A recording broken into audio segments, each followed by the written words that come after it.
con Davide Occhione, una delle punte di diamante del Terimar Palermo. Partiamo dal recente passato, ottima partenza in campionato con l'ultima vittoria della vasca del quinto. Come la squadra secondo te sta reagendo appunto a questo inizio di stagione?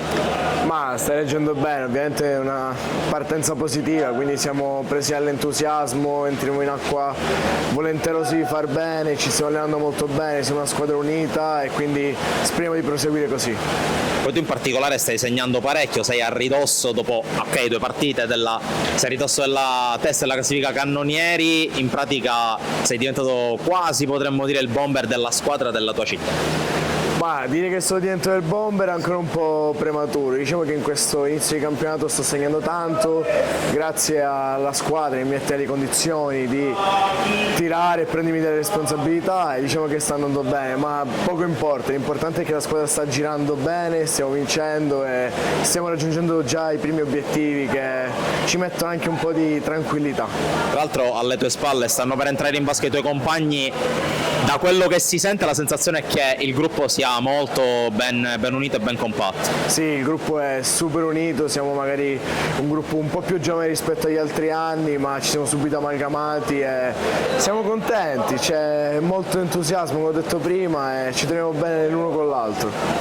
È un gruppo che a questo punto si prepara al meglio alla gara di domenica contro il Barcellona, prima partita in casa della LN Eurocup, tra l'altro col pubblico per questa deroga concessa. Sicuramente, anche a dispetto del fatto che sarà di domenica mattina, vi aspettate una buona presenza e anche un buon tifo. Certo, il fatto che di domenica mattina non aiuta tantissimo, ma speriamo che il nostro pubblico venga qui a sostenerci in maniera molto calorosa, ci serve il loro aiuto perché domenica sarà una partita molto difficile, abbiamo visto adesso, abbiamo finito la riunione, abbiamo visto il Barcellona, una squadra molto forte, anche loro molto giovane, quindi avranno voglia di dimostrare, hanno tutte le carte in regola per fare bene da quello che ho visto, ma noi siamo pronti, stiamo già preparando, stiamo facendo il carico di energia in questi 2 giorni, visto che siamo tornati ieri da Genova. Non vediamo l'ora di entrare in acqua, non vediamo l'ora di vedere la tribuna piena, perché è una cosa che ci manca da tempo, diciamo dalla fine del Covid, quindi spero che la gente, nonostante l'orario, non sia uno dei più comodi, venga in gran numero a sostenere perché sarà una grande partita. Diciamo che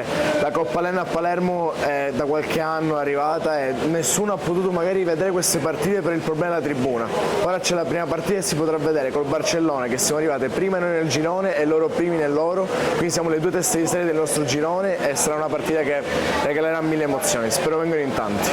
Vediamo l'intervista con la ciliegina sulla torta, una ciliegina tricolore per te, perché è arrivata una nuova chiamata di Sandro Campagna per il concentramento. Quali sono a questo punto le tue ambizioni? Penso che l'obiettivo sia quello di restare in pianta stabile nel gruppo del Sette Bello. Ma le mie ambizioni sono ovvie, penso, come hai detto tu, rimanere in pianta stabile nel Sette Bello e innanzitutto magari iniziare a farne parte il prima possibile. Non è facile perché ci sono dei giocatori fortissimi in questo momento davanti a me, ma proverò a giocarmi le mie carte per entrare magari a fare qualche presenza il prima possibile. So che ci vorrà tempo, ma sono qui, sono giovane, voglio lavorare e voglio dimostrare. E poi il prossimo anno è anno olimpico, quindi la tentazione c'è.